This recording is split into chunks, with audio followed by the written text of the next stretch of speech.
the end for you. What are you doing? Open this door, please. And what do you mean by the end? I just turned off the breaker downstairs. Now the elevator won't work, and you can't get down from the second floor. What? What are you talking about? I'm heading out on a 7-night, 8-day trip with my friends. The fake mom can starve on the second floor. Hey, stop joking and open the door. I could open it, but you can't get down to the first floor by yourself. Your smartphone and computer are downstairs, so you can't call for help. Dad's on a business trip and won't be back for 3 months. The situation looks pretty hopeless. My husband's daughter, Emily, really left me, a wheelchair user, stranded on the second floor and went on her trip. This was crossing a line. A week later, when Emily returned home, she felt something was off as she climbed the stairs. Why are you looking so chipper? It seemed Emily couldn't grasp the situation, so I decided to explain it to her. This would probably be my last lesson to her as a mother, so I took my time explaining carefully. My name is Jennifer. I'm a 34-year-old programmer, just a regular person with a job, a marriage, and kids. But there's one thing that sets me apart. I've been wheelchair-bound since a traffic accident in middle school. When the accident happened, I was unconscious for 3 days and bedridden for treatment afterward. When I woke up, I didn't realize for a while that my legs had stopped working. I only knew my legs were paralyzed when my mom broke the news to me. Mom, when will I start rehab? I want to play basketball again soon. If I take it easy, I might lose my spot on the team. Think the doctor will have something to say, but the truth is, I cried all day after hearing the cruel reality from my mom. It must have been hard for her to tell me. She cried with me all day, but my tomboyish, mischievous, and lively nature helped me bounce back quickly. Well, what's done is done. What matters is what comes next. Life in a wheelchair was inconvenient, but not as bad as I had imagined. Over 20 years have passed since the accident, and I've adapted so well to wheelchair life that it surprises people. I still have some upper body strength, so I can manage the bathroom alone if I try. I chose a company understanding of my wheelchair needs and now mainly work from home. I go to the office about 2 or 3 times a month for meetings, commuting by car. I drive myself using a specially adapted vehicle that can be operated solely with my hands, and sometimes I go for drives on weekends. I enjoyed wheelchair basketball in my 20s. There have been challenges, but overall, I'm satisfied with my life, and even managed to get married, something I had given up on because of my disability. Does this setup work for you? Your parents' house seemed more elaborate. That was just my parents going overboard because they weren't sure what I needed. This is enough for me. We just need to install a lift for the stairs. I can't install a lift myself. Guess we'll have to wait for the professionals. I married Kevin, who is 7 years older, just last year. Our meeting wasn't dramatic, just a typical workplace romance. After getting married, Kevin and I rented a house and made it wheelchair accessible with permission. Wheelchair accessible meant simple things like installing portable ramps and handrails. The only major addition was a rail lift for getting to the second floor, and that's how our sweet newlywed life began. Or at least that's what we thought.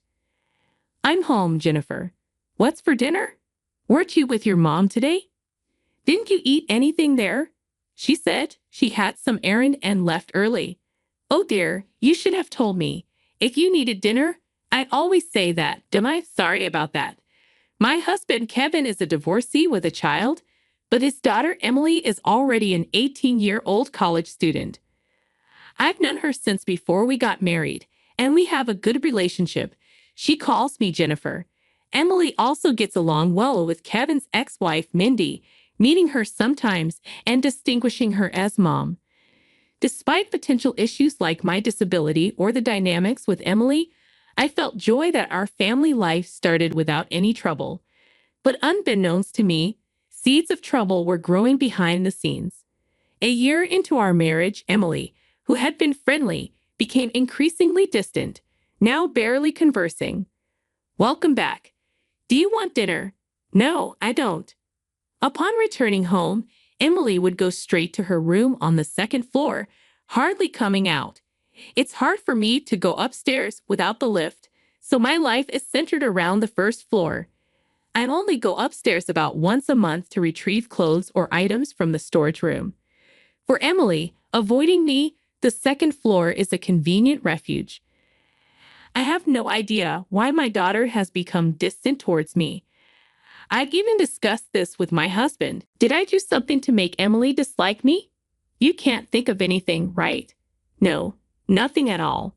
We were so close before, even when we first moved into this house. She talks to me just like she always has. Why this sudden change? It wasn't sudden.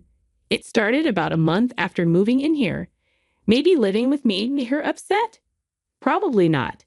She's known about your disability since before we married. Kevin and I were at a loss, not understanding why Emily's attitude changed. Without knowing the cause, we couldn't solve it, so I tried talking to her, but it seemed that wasn't the best approach. "Oh, you're home early today." I'd only had 2 classes. Wait a moment. I stopped Emily as she was about to go upstairs. "What?" Emily turned to me with a face somewhere between anger and no expression. I couldn't tell her feelings, but her annoyance was clear. "We haven't talked much lately. Is something going on at college, or is it something to do with me? If you're troubled, you can tell me anything. Don't act like a mom. It's annoying." Emily mumbled and went upstairs. I thought I must have misheard. It was hard to believe she would say something so cruel. I convinced myself it was a misunderstanding, trying to ease the shock. That night, I discovered the reason behind Emily's coldness and reported it to Kevin. "It seems I'm the cause," she said. "Don't act like a mom. It's annoying." "What?" Emily said that. Kevin was furious, leading to a family meeting. After hearing my side of the story, my husband loudly called for our daughter from the bottom of the stairs. Summoned by her father, she came to the living room with a sulky expression and sat down. "Emily, I heard you said something awful to Jennifer." "Why would you say that?" "Jennifer, she's not my mom. She's just a fake mom to me. Isn't this how you treat a fake mom?" "How can you say that?" Kevin looked ready to explode. "Please, don't yell," I interjected. If my husband lost his temper here, we wouldn't be able to hear our daughter's side and resolve the issue. Suppressing the shock of being called a fake mother, I urged my husband to stay calm. Kevin regained his composure and continued. "Why did you suddenly start saying that? You never used to." When I thought about it, it's weird. Dad divorced Mom and remarried within a year. You must have been cheating with Jennifer while still married, right? Otherwise, it doesn't make sense. I've known Jennifer for over 10 years. We worked together. That's why we got married quickly. And about cheating, Dad was always busy with work, leaving Mom lonely. Maybe the divorce was partly your fault too, Dad. Emily, Kevin's a busy software engineer. His work is for the family. I tried to explain. "Shut up. It's all your fault. You ruined our lives." My daughter screamed, slamming the table. She stood up quickly and stormed out of the living room. I didn't understand why she would think such a thing, but it seems she believes I stole her father from his ex-wife. I think I kind of understand the reason now. Let's leave it at that for today. Emily seems to be misunderstanding something, so Jennifer, just keep your distance from Emily for now.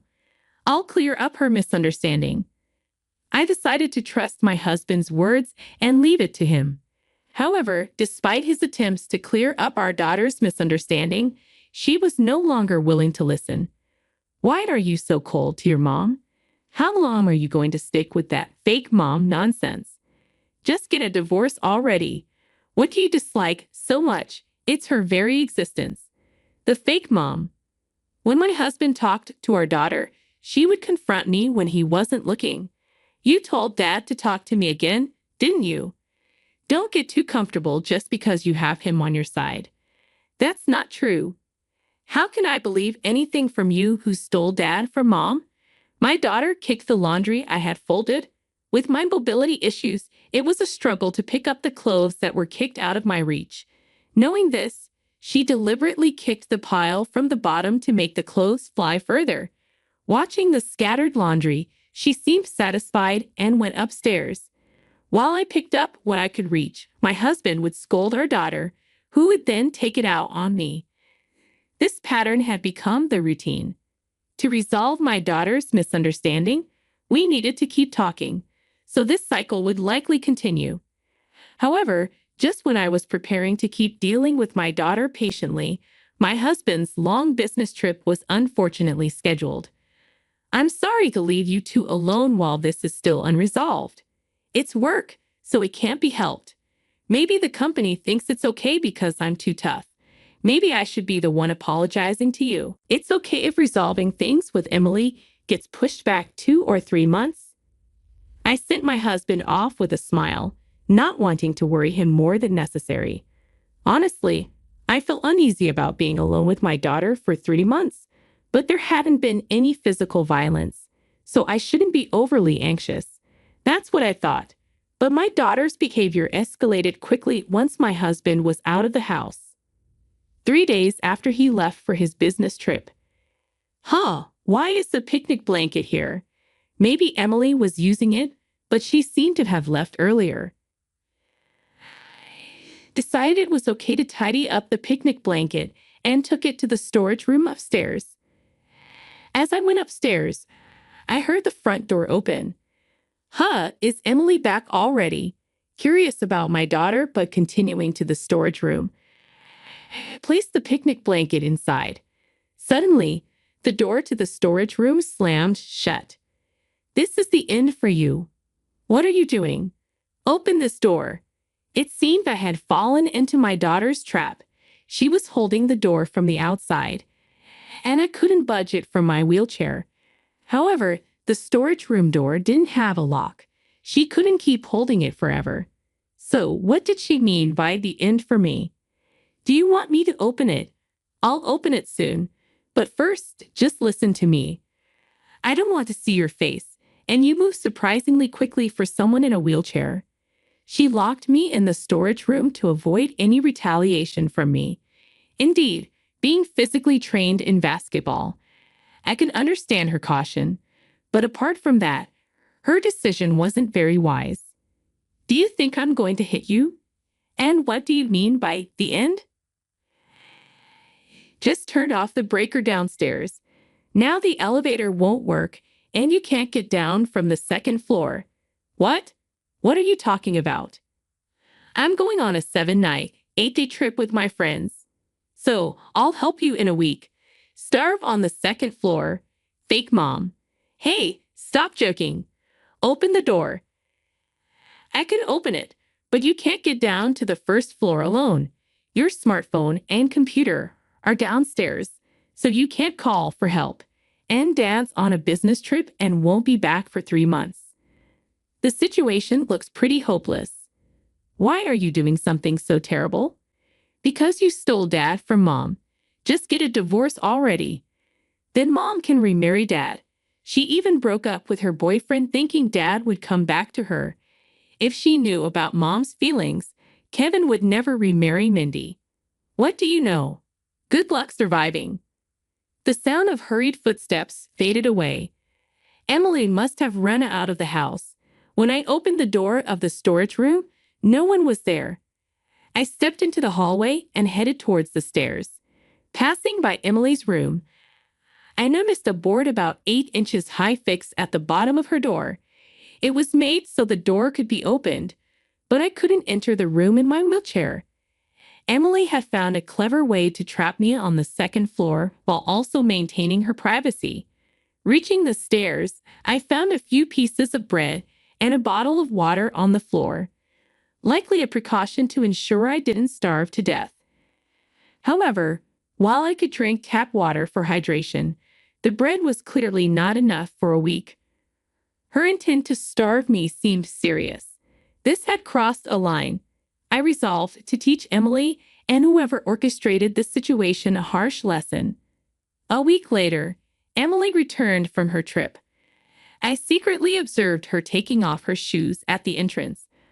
Hiding at the back of the room, she stepped into the house and started looking around, sensing something different about the house today. The stair lift was on the first floor, and there were unusual shoes at the entrance. However, my daughter, seemingly oblivious, felt something was off but couldn't quite put her finger on it. As usual, she quickly went upstairs, unaware of the exact cause of her unease. I followed her, and halfway up the stairs, I heard her loud voice. "Why are you here?" "Shall I explain?"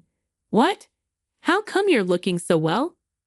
Emily was surprised to see me peeking from the storage room and even more startled when I spoke from behind her. My daughter, in a state of constant surprise and confusion, widened her eyes and stared at me, desperately trying to make sense of the situation. "You're not starving at all." "Of course I'm not. You might have thought you trapped me on the second floor, but that wasn't really a trap." "But wasn't the stair lift supposed to be unusable?" "The lift is battery powered, so it works even when the breaker is off. It's a standard feature for power outage situations." Then, yes, right after you left for your trip, I went downstairs using the lift. Even if it hadn't worked, I could have asked for help from a window. As for the breaker, I usually use a stick to reset it, so no issues there. And thanks for the bread, by the way. It made a nice snack. Emily had grown cold towards me about a month after moving in. Because she reduced her interactions with me early on, she never fully understood the extent of my mobility limitations. Even after living together for a year, she didn't fully grasp how the stair lift worked. Right after she left for her trip, I went downstairs as usual and immediately called Kevin to report what had happened. When Emily learned that I wasn't starving, she quickly looked towards the storage room and pointed to a person sitting there in shock, shouting, "Why is Mom here? And why is she sitting like that? What are you up to?" "I'll explain that." My husband had been standing right next to the storage room door all this time, but Emily was too shocked by the sight of her mother and me to notice him. So she yelled out in surprise again, "Dad, why are you here? Aren't you on a business trip?" "Huh, it's not an overseas trip. It's Sunday, and I'm off work, so it's not strange for me to be home," he replied. Emily's naive question seemed to perplex my husband. At 19, and with only part-time job experience, she had assumed that a long-term business trip meant he couldn't come home often. However, his business trip was just a 3-hour drive away, and he planned to return home every 2 weeks. Today, a bit earlier than scheduled, he came back due to the situation with Emily. "I heard from your mother about the nonsense you've been up to in telling me to divorce. Yes, it's all because of this fake mom. If she wasn't here, Mom and Dad could remarry. I'm never getting a divorce, and I won't remarry Mindy." "Why not? The reason for the divorce might be Mom's affair. But wasn't it also because you were always working? Besides, Mom can't forget you. She's repented and left her affair partner, waiting for you." Hearing Emily's words, my husband and I sighed. Mindy, unable to bear the tension, bowed her head, staring at the floor. "Mindy, explain it yourself. That's why I brought you here." "Yes, the affair was not because of your work. It was just me enjoying playing around with men," Mindy confessed. "Lies, right? You said the affair was because of Dad's work and that you left the other man because you couldn't forget Dad. It's not like that. I was dumped again because of my infidelity. I've always had a low income from part-time jobs. Over 40 now. I can't find a new job or catch a new man. Struggling for money. I thought of getting help from Kevin again, but then I heard he remarried."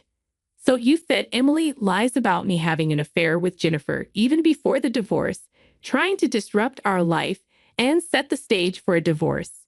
Yes, that's true. When Emily locked me upstairs, Mindy had mentioned wanting to remarry Kevin. So, after hearing from me, Kevin immediately contacted Mindy. Upon confronting her, it became clear she had been manipulating Emily. The quickest way to clear Emily's misconception that I stole Kevin from Mindy was to let her hear the truth from Mindy herself. Therefore, Kevin arranged for Mindy to be at the house when Emily returned from her trip. What? So I was deceived by Mom? It seemed as if Mindy was the mastermind and Emily a victim. But even if deceived, Emily had crossed a clear line, so Kevin prepared to take a firm stand. Mindy is at fault for deceiving Emily, but you're also wrong. You went too far. Don't come back to this house. What do you mean I was deceived? Emily's voice was indignant ***. Even if you were deceived, you tried to starve your mother by locking her upstairs. If the lift hadn't worked, you could have been arrested for unlawful confinement. But I didn't know about the lift. It's not fair. You can't just kick me out. I'm only 19. Kevin's expression was stern. In the eyes of the law, you're an adult at 18. Parental rights have already ended. You're not a child who can be indulged anymore. What do you mean? I'm still a student and can't do anything, and yet I'm considered an adult. That's the law. If you have a complaint, take it up with the government. We'll pay for your college tuition until you graduate, but you need to figure out your own living arrangements and expenses. Emily's eyes filled with desperation. That's impossible. Hey, I can go live with Mom, right? She'll take care of me, won't she? Mindy shook her head. I can't. I'm struggling financially and tried to use you to get help. I can't possibly take care of you. Emily's face turned red with frustration. Regardless of what the law says, I'm still a child. Parents should take responsibility. Make up for deceiving me. Rejected by Kevin, Emily had no choice but to turn to her mother, Mindy, who was living in tight circumstances. Knowing her lack of options, Emily had to rely on Mindy. I can at least stay in the house, right? Emily's voice wavered. If you move in, I'll end up having to take care of your living expenses. Mindy replied, I can see where this is going. I'm not like you. No, you're the same as me. You're my daughter after all. An ugly, self-deprecating argument unfolded before us. I wish they would stop fighting in someone else's home. Excuse me, can you take this discussion elsewhere? Emily and Mindy left the house without a word. It felt a bit pitiful, but Kevin was right. Emily was no longer a child. She might have endangered my life if things had gone differently. Making her realize the gravity of her actions is also a parent's duty. I watched her leave, hoping for her growth in the future. In the end, Emily moved in with Mindy. Mindy was living in a cramped, cheap apartment due to her financial situation. Emily moving in meant a cramped life with no privacy. Mindy told Emily to contribute to some of the living expenses like rent and utilities. Since Kevin wouldn't provide anything other than tuition, Emily had to pay these expenses from her part-time job earnings. But as a student, she couldn't always work. Most of her earnings went to living expenses, leaving her no money to hang out with friends. It must be tough for her at an age when socializing is everything. She might even lose friends due to being seen as unsociable. Well, she should accept this as a consequence of her actions. Mindy's life became a bit easier now that she received some financial help from Emily. But instead of getting a full-time job, she continued working part-time. Emily, frustrated by the lack of money, often argued with her, "You should get a full-time job, not just part-time. You're planning not to pay living expenses once my income increases, aren't you?" They often had these kinds of arguments about money. Kevin seems open to supporting Emily if she shows remorse, but that appears to be a ways off. With Emily gone, our life as a couple has begun. Though we've been married for over a year, it feels like we're newlyweds again. We're enjoying our time together, finding peace and joy in each other's company after the tumultuous year we've had.